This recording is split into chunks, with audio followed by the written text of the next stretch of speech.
भी उच्चारण हमें चेक करना होगा। हमें जो वर्ड लिखना है जिसके पहले हमें आर्टिकल लगाना है उस वर्ड का उच्चारण मींस प्रोनाउंसिएशन चेक करेंगे। इसकी प्रोनाउंसिएशन क्या होती है, उच्चारण क्या होता है। अगर वो स्वर से आता है यानी आ से आहा तक उसका उच्चारण होता है तो हम लोग वहां पर ए यूज कर देंगे। और अगर व्यंजन से शुरू होता है यानी क से ग तक आता है तो उस कॉन्सोनेंट को यानी उस व्यंजन के लिए हम वहां पर ए यूज कर देंगे। अब हम इन्हीं क्वेश्चन को दोबारा से करते हैं। जैसे हमारा क्वेश्चन था एप्पल।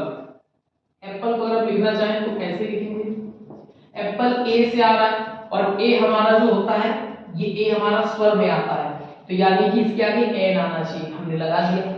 नेक्स्ट एलिफेंट की बात करते हैं। ये वर्ड आ गया हमारा एलिफेंट। अब एलिफेंट भी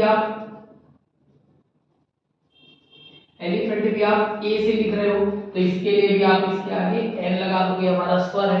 नेक्स्ट वर्ड है हमारा ये है एमबीए। अब एमबीए में अगर आपसे पूछा जाए बेटा इसको कैसे लिखते हैं तो एमबीए में हम इसे बोलेंगे ए और म यानी एम देन बी देन ए।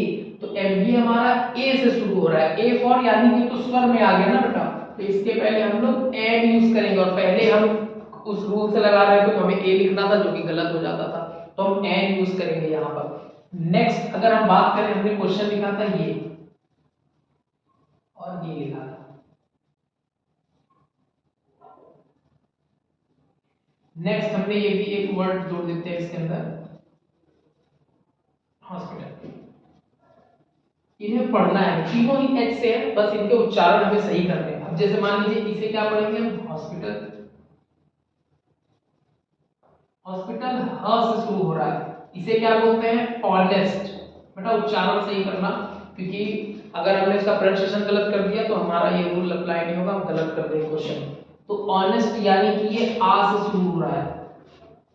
और नेक्स्ट हमारा आर, यहाँ पर एच हमारा साइलेंट होता है, एच को हम नहीं पढ़ते हैं, एच हमारा साइलेंट होता है तो यहाँ भी आ से शुरू हो रहा है तो ये दोनों स्वर है तो इनके पहले हम एन यूज कर देंगे। ये हमारा कॉन्सोनेंट है, इसके पहले हम ए यूज कर देंगे। तो बेटा इस तरीके से अगर आप करते हो तो आपका कभी भी गलत नहीं होगा, आर्टिकल में ए और एन में हमें कोई कंफ्यूजन